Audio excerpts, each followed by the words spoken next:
Ok, chicos, vamos a continuar con la siguiente parte de la clase. En esta ocasión vamos a hablar ahora sí de las características de los sistemas dispersos. Ya vimos de dónde salieron los sistemas dispersos y aquí solamente necesito que recuerdes que los sistemas dispersos tienen las dos fases de las que hablamos. ¿Sale? Vamos a tener la fase dispersa y la fase dispersante. En algunas bibliografías a esta fase dispersante también le llaman fase continua. ¿Sale? Entonces yo en clase normalmente me referiré a ella como fase dispersante, pero si en algún momento la llegas a ver como fase continua, tú debes de saber que es la fase dispersante. Entonces, vamos a comenzar con el primer sistema disperso del que hablábamos, de acuerdo al tamaño de las partículas, y son las suspensiones. ¿Vale? En las suspensiones, normalmente vamos a tener como fase dispersa un sólido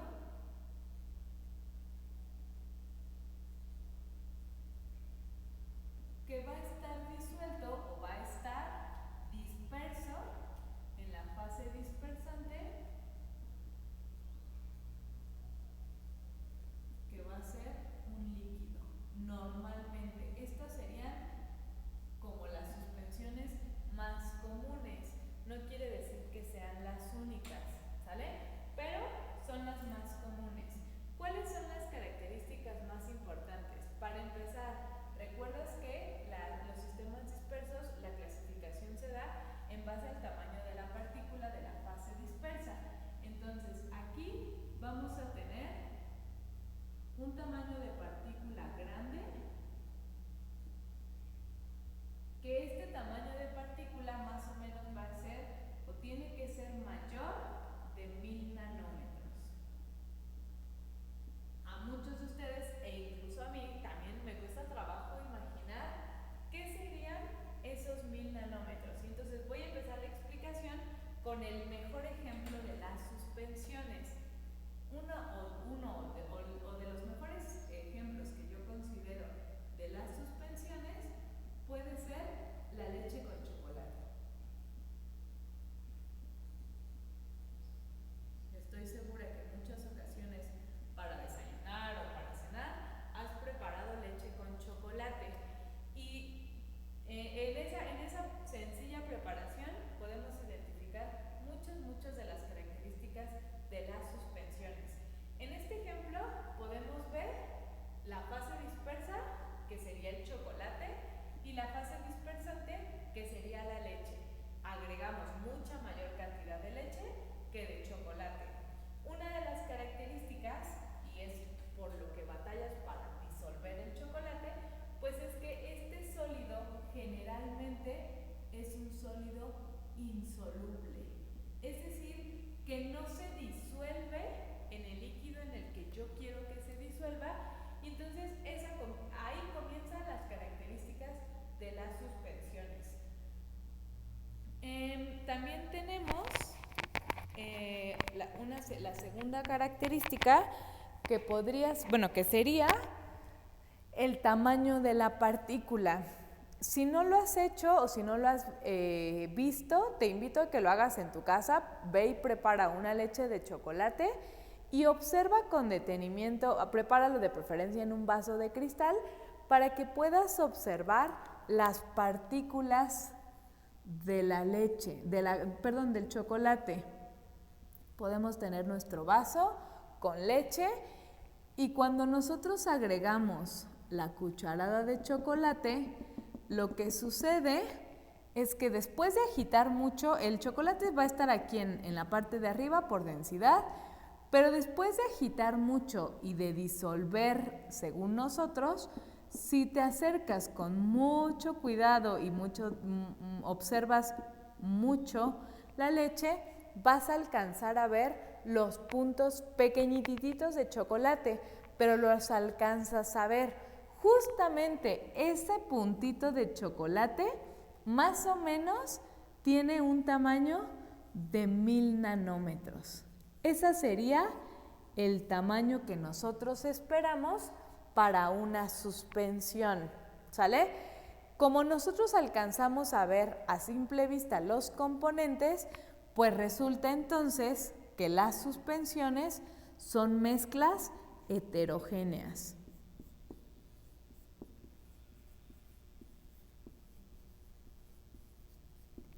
¿Qué sucede con este tamaño de partícula? Si nosotros viéramos esta mezcla como que le pusiéramos un zoom, lo que veríamos sería que en la leche las partículas que con mi ojo alcanzo a ver, realmente las partículas son muy grandes para el sistema en el que está. Por eso lo alcanzo a ver con mi ojo, ¿sale? Entonces, ¿qué sucede? Estas partículas tienen la característica, pues que son grandes, tanto que las veo, aunque yo las veo bien chiquititas, si ya las veo, significa que ya están grandes. Y entonces resultan ser grandes y pesadas para el sistema en el que están. Y entonces, ¿qué sucede? Me acuerdo que en alguna de las clases hablábamos de la gravedad, que era la fuerza de atracción que la Tierra ejerce sobre nosotros. Pues entre más grande sea la partícula, pues la gravedad va a ejercer fuerza sobre ellas. Y entonces la gravedad va a hacer que estas partículas vayan hacia abajo, porque son partículas grandes.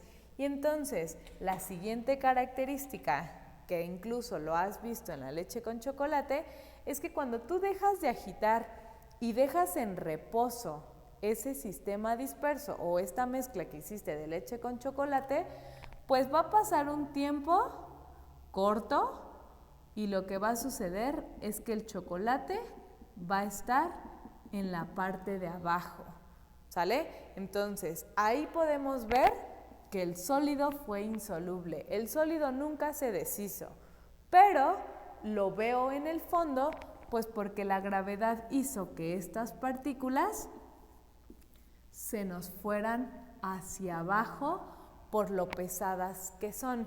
Imagínate que cuando tenemos un sistema disperso, la fase dispersante es como si cargara a las partículas de la fase dispersa.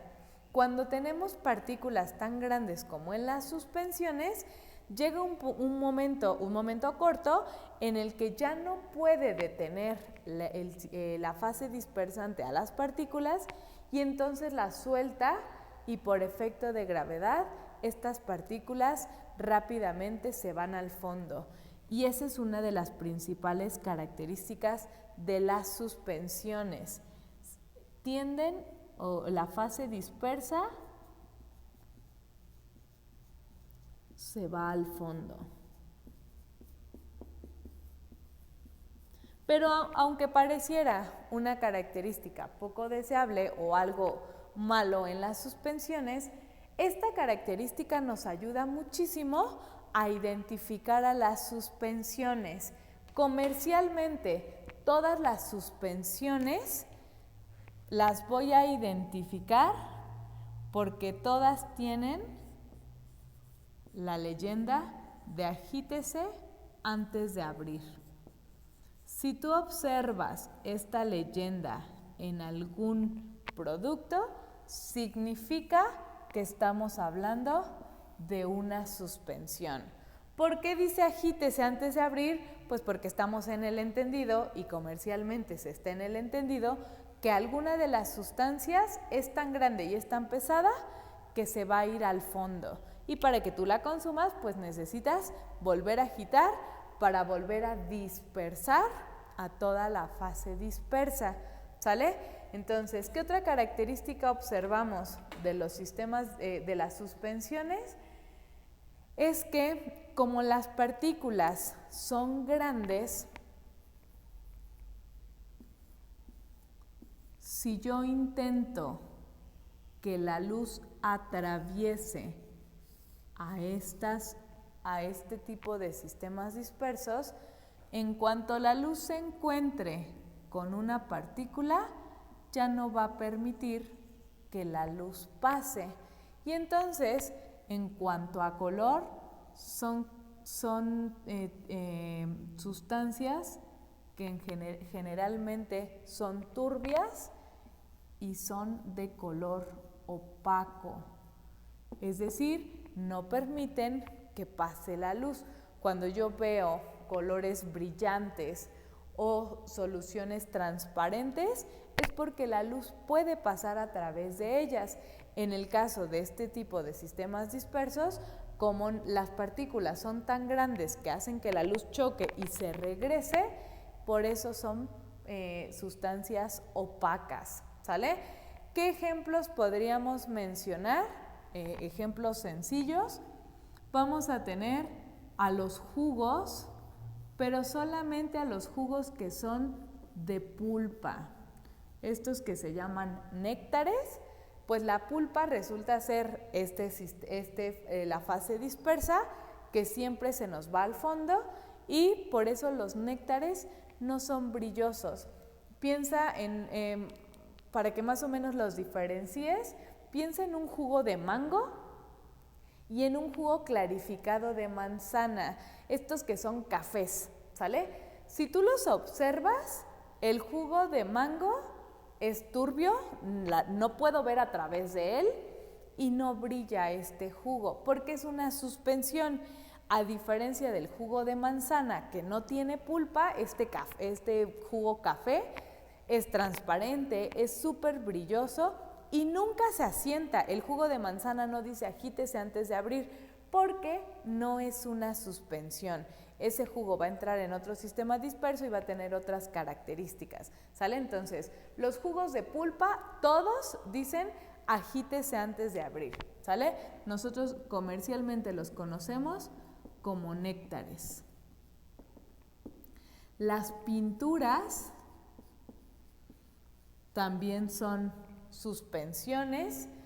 También tenemos, hay algunos medicamentos, sobre todo aquellos medicamentos que te daban cuando eras niño.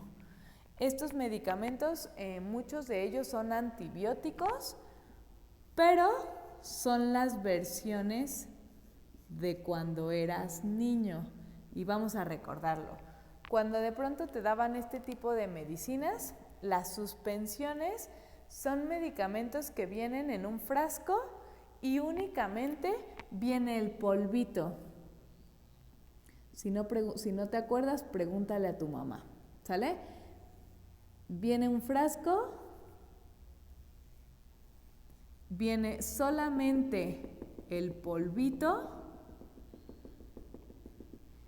y en la etiqueta dice que llenes de agua hasta cierta marca. ¿Qué era lo que hacía tu mamá cuando le mandaban este tipo de medicamentos? Pues antes de comenzártelo a dar, tu mamá tenía que preparar este medicamento justamente agregando agua hasta la marca y tenía que agitar. Estos medicamentos normalmente eran de color rosa, rosa clarito, amarillo clarito o incluso blancos. Y justamente tenían una cucharita como muy chistosa, como algo así, con el palito pequeñito.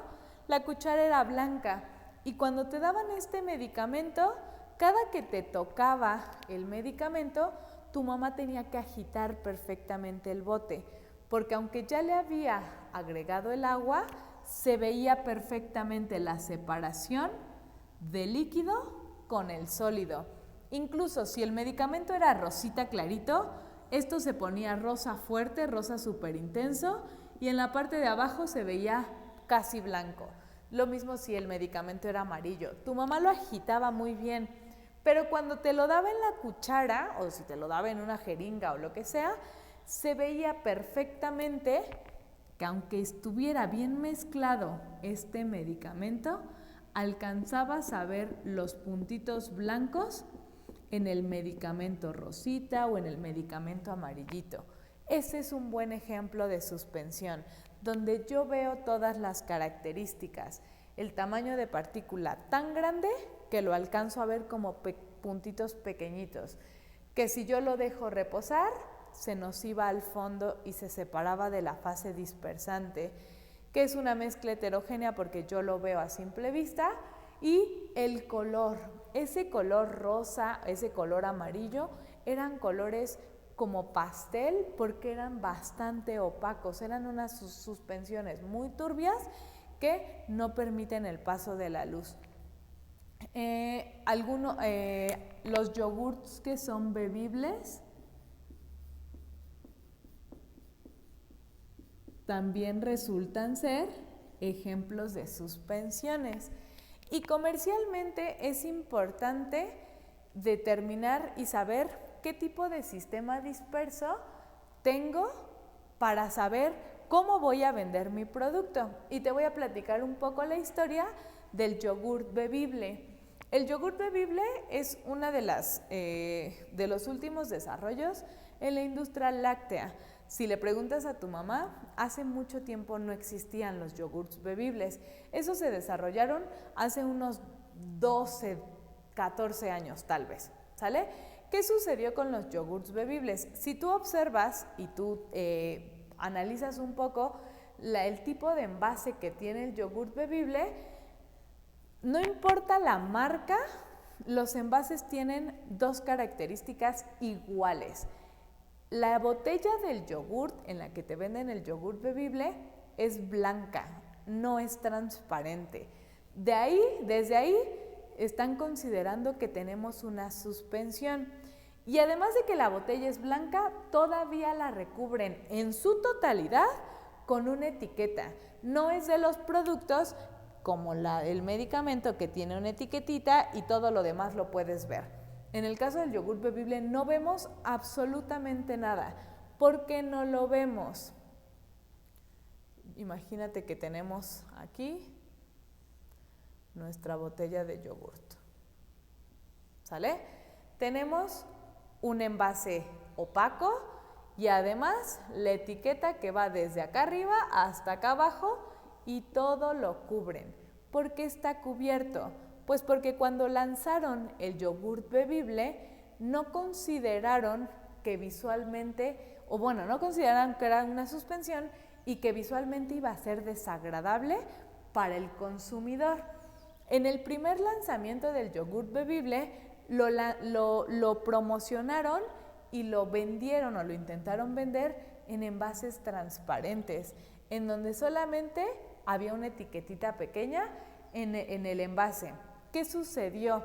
Pues cuando tú ibas al súper, estos productos están en reposo y en reposo las suspensiones tienden a separarse. ¿Qué sucedió? ¿Cómo se separó?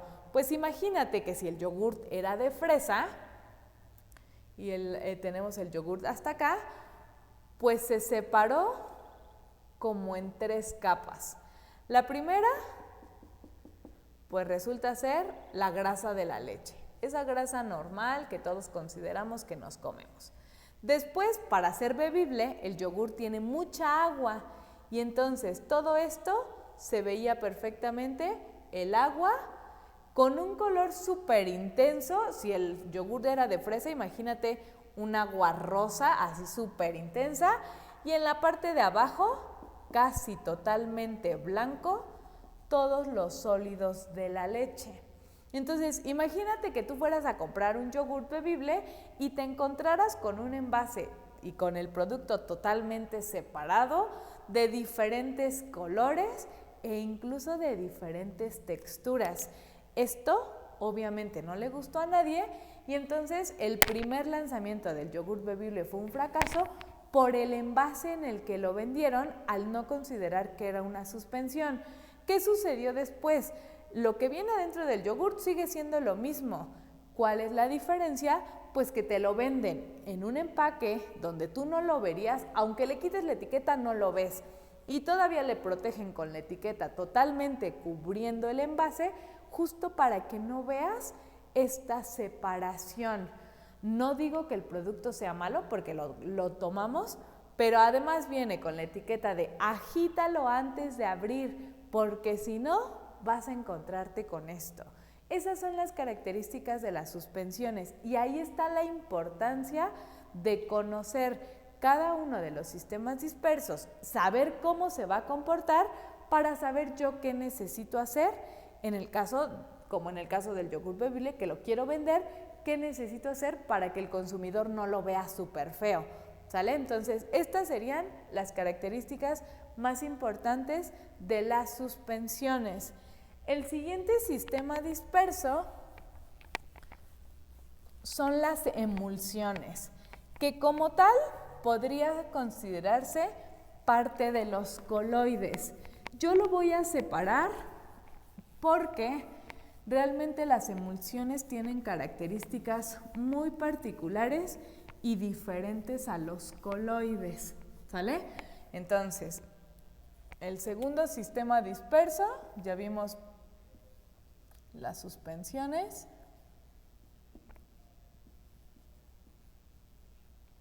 Y ahora vamos a hablar de las emulsiones. Para empezar, en las emulsiones vamos a tener como fase dispersa y fase dispersante, vamos a tener dos líquidos. Es de manera general como yo veo las emulsiones, ¿sale? Dos líquidos que tienen una característica. Y esta es pregunta de examen, chicos. Dos líquidos que son inmiscibles.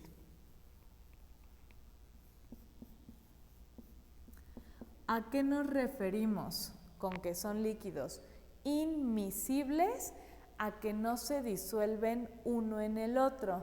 Cuando nosotros, y aquí sí necesito hacer la aclaración, cuando nosotros sabemos que algo se disuelve en otra cosa, usamos la palabra soluble, ¿sale?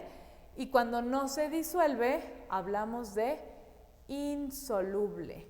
Pero esta palabra propiamente viene, o su origen es soluble, es porque nos habla de que es un sólido. Por eso se dice soluble, porque ese sólido se va a disolver, ¿sale?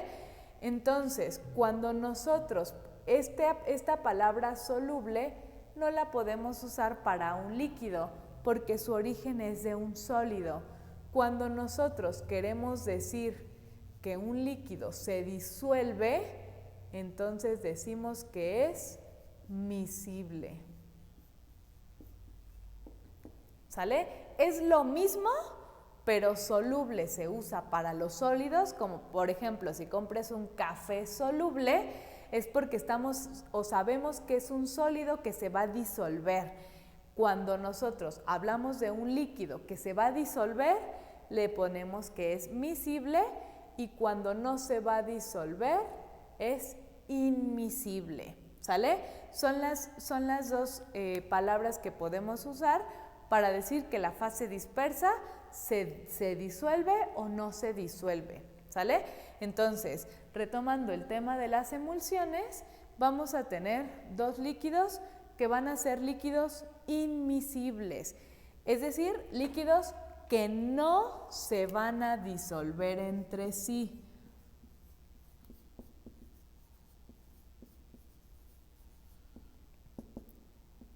¿Sale? Normalmente estos líquidos sabes bien qué son. Podemos tener agua y podemos tener aceite o una grasa. También incluso podemos tener un silicón. ¿Sale?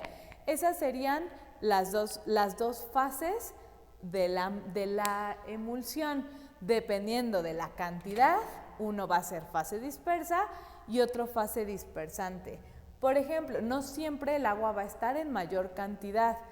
La cantidad va a definir qué tipo de fase tenemos. Por ejemplo, cuando tu mamá hace un caldo de pollo o una sopa y agrega agua, agrega aceite, ya hizo una emulsión, ¿sale? Tiene agua y tiene una grasa, tiene aceite. Pues, ¿qué sucede? En una sopa, el aceite es el que está en menor cantidad y entonces, pues la fase acuosa o el agua va a ser la fase dispersante y el aceite es la fase dispersa. ¿Qué pasa en una mantequilla? Una mantequilla también, tal vez hasta el día de hoy considerabas que la mantequilla era pura grasa. Pues la realidad es que no. En una barra de mantequilla, yo puedo tener una barrita de mantequilla, sí voy a tener muchísima grasa, la fase dispersante es grasa, pero voy a tener pequeñas partículas de agua dispersas en esa mantequilla. Y entonces es una emulsión porque tenemos las dos fases, solo que aquí, como tengo más aceite o más grasa, el aceite es la fase dispersante, y el agua es la fase dispersa, porque es quien está en menor cantidad, ¿sale? Entonces, ¿qué características tiene? Si, la mayor parte de las emulsiones, la mejor característica de las emulsiones, pues es que como son líquidos inmiscibles, es un sistema disperso inestable.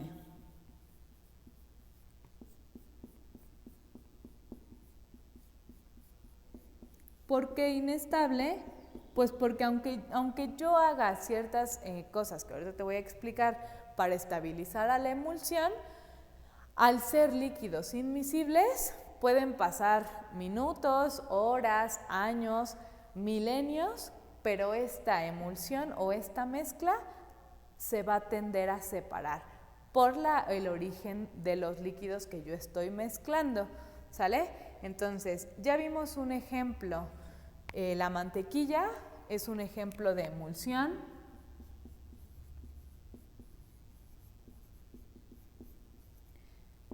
La mayonesa es otro ejemplo de emulsión. También tenemos la leche, es una emulsión. La crema es otra emulsión. Siempre donde tengamos grasa y agua o aceite y agua, vamos a tener una emulsión.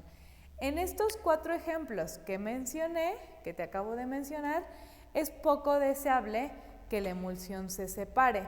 ¿La has visto separada? Perdón. ¿La has visto separada? Sí. La mayonesa, cuando tiene mucho tiempo, la empiezas a ver grasosa. Empiezas a ver cómo en la parte de arriba se empieza a ver aceite tal cual. Es porque esa emulsión ya se está haciendo inestable. La leche, si de pronto has visto cuando tu mamá hierve la leche, se separa una nata en la parte de arriba. Esa nata no es nada más que grasa y se separó porque el calor desestabilizó nuestra emulsión. En la crema también lo has visto, pero en la crema el que está en menor proporción es el agua. Y tú has visto una crema que ya tiene un rato en el refrigerador, y entonces cuando la abres se ve agüita arriba de la crema. ¿Cómo se deshace? Pues la vuelves a agitar, la homogenizas y entonces esa agua se vuelve a integrar al sistema. Pero ya la has visto desestabilizada. En cualquiera de estos ejemplos es muy poco deseable que nosotros veamos la separación de estos dos líquidos que naturalmente son poco estables, ¿sale? Pero hay algunos productos en donde es deseable y en donde hasta bonito se ve que la emulsión esté separada. Por ejemplo, últimamente el agua micelar para desmaquillar o los desmaquillantes.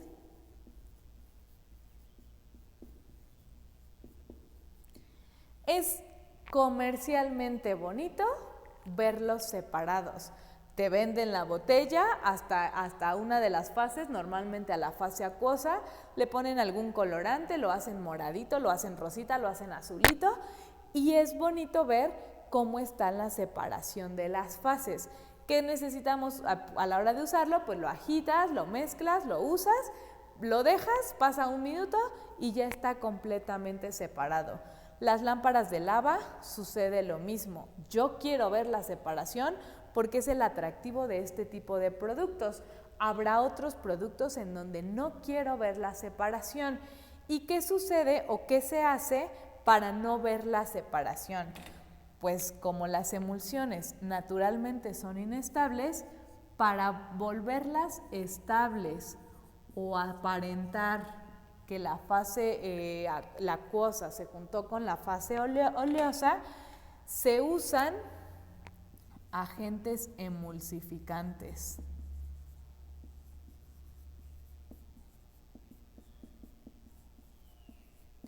Estos agentes emulsificantes, su única función es hacer que pareciera macroscópicamente y a simple vista que se juntaron tanto el agua como la grasa, aunque realmente y microscópicamente eso no sucede, ¿sale? Los agentes emulsificantes van a tener, es una molécula que tiene dos partes. Vamos a considerar, imaginen que este fuera nuestro agente emulsificante y entonces tiene una parte a la que le encanta el agua. ¿Sale? Esa parte nosotros la vamos a llamar hidrofílica.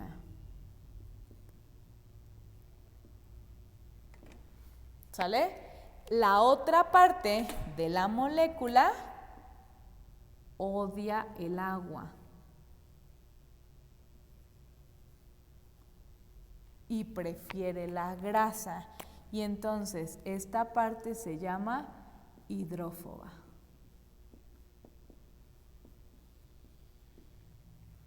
¿Sale?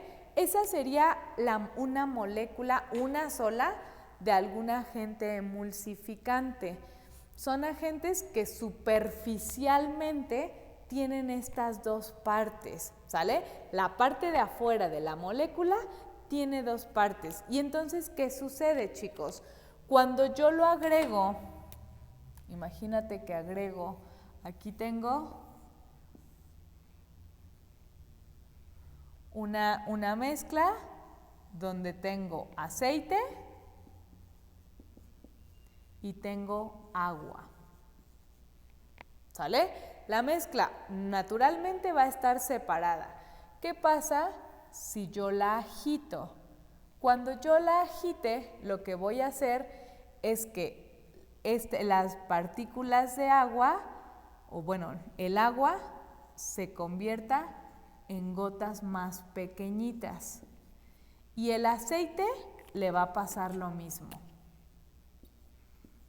Cada que tú agitas, rompes como que la gota grandototota y lo haces pequeñas partículas.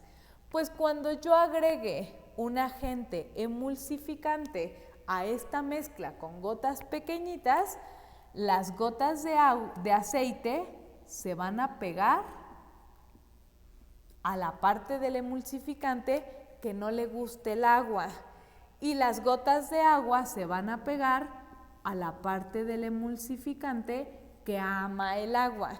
Y entonces, como esto voy a tener muchísimas moléculas del agente emulsificante, pues entonces visualmente va a parecer que se juntó el agua con el aceite, porque aquí voy a tener otra molécula donde aquí está la parte del agua y ahí están las moléculas pegadas y acá de este lado están las moléculas del aceite pegadas y así van a formar muchísimos como conglomerados en donde están juntos el agua y el aceite. Obviamente yo no veo las moléculas porque mi ojo no es capaz de ver las moléculas.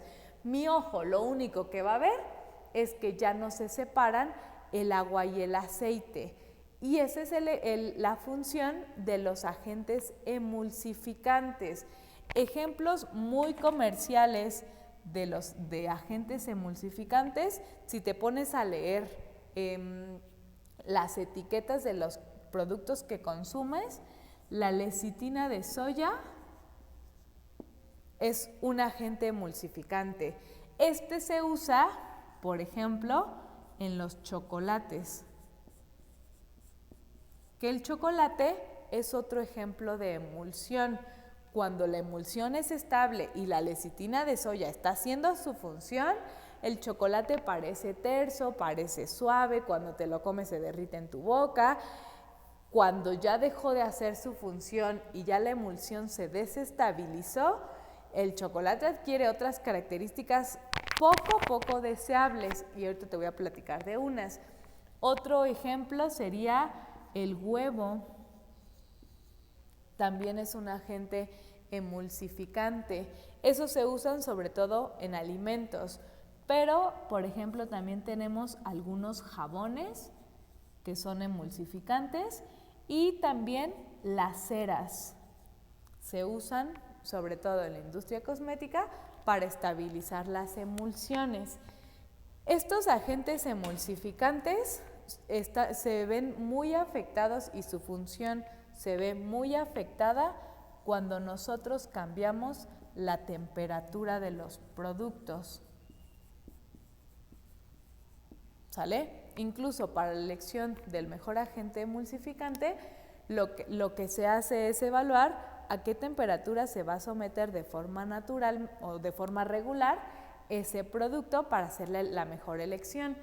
¿Cómo has visto que la temperatura afecta las emulsiones?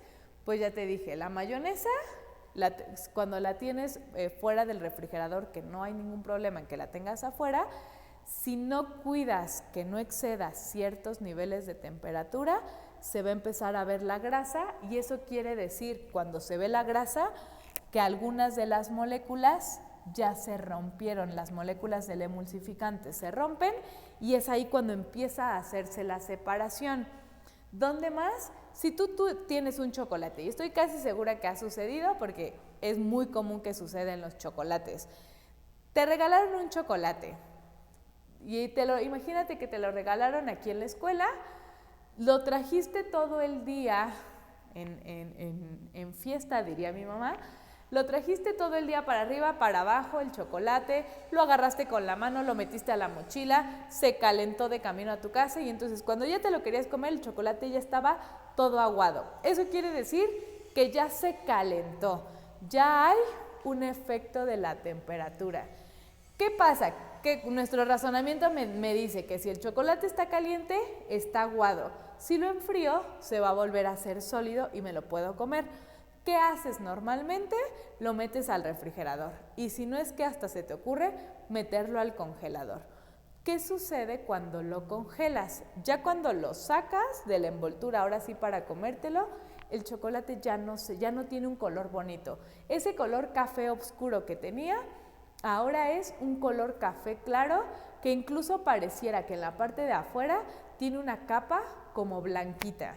A la hora que rompes o que muerdes ese chocolate ya se siente como granos, como si estuviera seco. ¿Qué sucedió? Pues la lecitina, que era el emulsificante que mantiene estable el cacao con la grasa con la que se hacen los chocolates, se rompió la molécula de la lecitina, y en el camino la grasa se perdió. La grasa lo que hace es que el chocolate se mantenga como en una consistencia rica, que es lo que disfrutamos del chocolate, ¿sale? Pero como la lecitina es una molécula que se rompe con la temperatura, a la hora de que calentaste ese chocolate y lo enfriaste rápidamente, rompiste la molécula, rompiste la estabilidad de la emulsión, se salió la grasa, y entonces lo que estás comiendo ya es propiamente un cacao con un emulsificante roto. Y entonces comercialmente y para nuestros sentidos ya no es algo agradable. Ese es el problema de la temperatura con los emulsificantes. Yo te invitaría a que hagas otro ejercicio de cómo se rompen los emulsificantes. La mayonesa, y no tengo nada en contra de la mayonesa, en un frasco de mayonesa, del tamaño que sea, realmente lo que tenemos es aceite. La mayonesa es 95% aceite, ¿sale? Si nosotros no tuviéramos, en la mayonesa observa los ingredientes de la mayonesa que tienes en casa, dice que es aceite, agua, huevo y limón. Esos son los componentes más importantes de la mayonesa. El componente principal, te repito, es aceite. Si la mayonesa no estuviera emulsificada, todo esto del frasco, del tamaño que sea, lo verías de puro aceite, aceite tal cual como el que usa tu mamá para guisar, ¿sale? Y esta parte sería agua. Agua que además estaría coloreada como medio turbia por el limón que tiene. El limón se disolvería en el agua, ¿sale?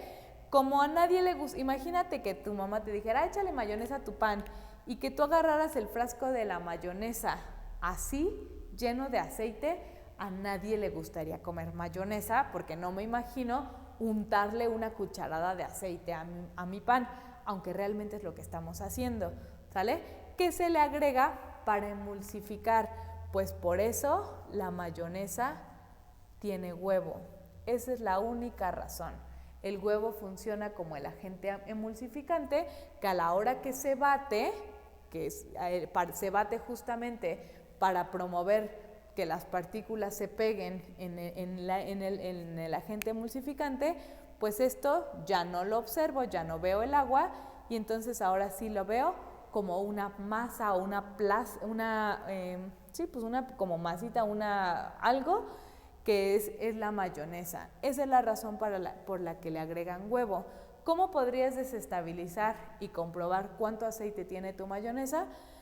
Aparta mayonesa en un frasquito y métela al congelador, que se congele. La sacas y vas a observar la proporción que tiene de agua respecto a la grasa. Lo que vas a hacer cuando lo congeles es romper todas las moléculas del emulsificante y vas a ver la realidad de cuánto aceite y cuánta agua tiene la mayonesa. Es una emulsión que yo no quiero verla inestable. Lo que a mí me interesa ver es esa pastita que se ve rica para poderla untar en mi sándwich, ¿sale? Entonces, esa es una de las formas en las que yo puedo estabilizar mi emulsión, que es agregando un agente emulsificante. La otra opción sería sometiendo mi emulsión a un homogenizador.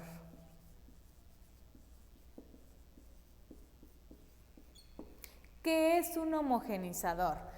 Te acabo de explicar que cuando nosotros agitamos, hacemos que las partículas, tanto del agua como de la grasa, se hagan pequeñitas.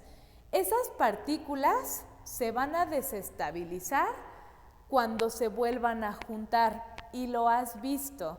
Cuando tu mamá deja la sopa en reposo, empiezas a ver las gotitas del aceite, pero cuando se junta una gotita con la otra, pues esa gota se hizo más grande. Y si a esa gota viene y se pega otra, pues la gota ya se hizo ahora más grande. Y eso es lo que facilita la separación de las emulsiones, ¿sale? El que las gotitas pequeñitas se vayan juntando una con las otras va haciendo que la separación sea más fácil. Lo que hacemos con un homogenizador es provocar que las gotitas sean muy, muy chiquitas. Y este es un ejemplo de lo que se hace con la leche. Si tú buscas un bote de leche ahorita en casa y lees todo el bote, dice que la leche está homogenizada. ¿A qué se refiere? Pues si nosotros la leche bronca, es decir, la leche que se obtiene tal cual de la vaca, es agua con partículas de grasa. ¿Sale? Si esta leche nosotros la hervimos así directa, la grasa se va a ir a la parte de arriba y es lo que conocemos como la nata. No es algo deseable en la leche. ¿Qué es lo que buscamos? Lo que buscamos con un homogenizador es hacer que estas partículas grandotas se vuelvan pequeñitas para que ahora sí, después del homogenizado, yo pueda tener la misma leche con la misma cantidad de grasa, pero ahora con partículas bien chiquititas, y con eso evito o al menos retraso que estas partículas se junten y se separen. Ese es el objetivo del homogenizador. En el caso de la leche, el homogenizador es un equipo como con tubos en donde se hace pasar la leche. El primer tubo es grande y entonces las partículas más grandes de grasa se hacen del tamaño del tubo. Inmediatamente después de ese tubo, ahora reduzco el tamaño del tubo y entonces estas partículas grandotas ahora se hacen del tamaño más pequeño del siguiente tubo. Inmediatamente después lo hago pasar por un tubito más chiquito y entonces estas partículas ahora se rompen para poder pasar a través del tubo. Ese es un homogenizador, un equipo con diferentes tamaños de tubo en donde vas obligando, como además la leche se mete a presión, la obligas a que esto se rompe para poder caber aquí, este se rompe para caber aquí y así se homogeniza la leche y todas las partículas se hacen del mismo tamaño y con eso evitamos la separación rápida de las emulsiones. Esto obviamente es menos estable que esto. Al final con el tiempo va a terminar por separarse, pero en el caso de la leche, por ejemplo, no me interesa que dure tanto tiempo porque la leche tiene un tiempo de vida corto y entonces cuando yo la homogenizo, pues entonces me aguanta el tiempo de vida de la leche. Son las dos opciones que tenemos para estabilizar un sistema disperso que naturalmente es inestable, ¿sale? Entonces, para estos dos sistemas dispersos y para los siguientes dos, chicos, lo que van a hacer es que además de subir el apunte de la clase, lo que vas a hacer es que vas a buscar en el refri, en la despensa de tu casa, etiquetas de 3 suspensiones y etiquetas de 3 emulsiones y lo vas a pegar en el apunte de la clase, ¿sale? Ejemplos de 3 emulsiones y ejemplos de 3 suspensiones. Lo mismo vamos a hacer con los coloides y con las disoluciones. Yo ya te di ejemplos y ya te di las características. Solamente tienes que corroborar con las sustancias o con las cosas que tengas en casa cuáles concuerdan con las características de las suspensiones y decirme, estos 3 son 3 suspensiones que yo tenía en mi casa. ¿Cuáles concuerdan con las características de las emulsiones? Y decirme, estos 3 son emulsiones que yo tenía en mi casa, ¿sale? Quiero ver las etiquetas pegadas en tu libreta. No quiero impresiones de etiquetas, pero que tú imprimas ahí en casa. No quiero impresiones. Realmente sí quiero que vayas y te des un clavado en la despensa o en el refri de casa, o también en donde guardan los artículos de cocina, o las medicinas, o los cosméticos de mamá. Ahí podrías encontrar ejemplos de suspensiones y ejemplos de emulsiones, ¿sale? En la siguiente clase vamos a ver las características de los coloides y de las disoluciones, ¿sale? Nos vemos, chicos.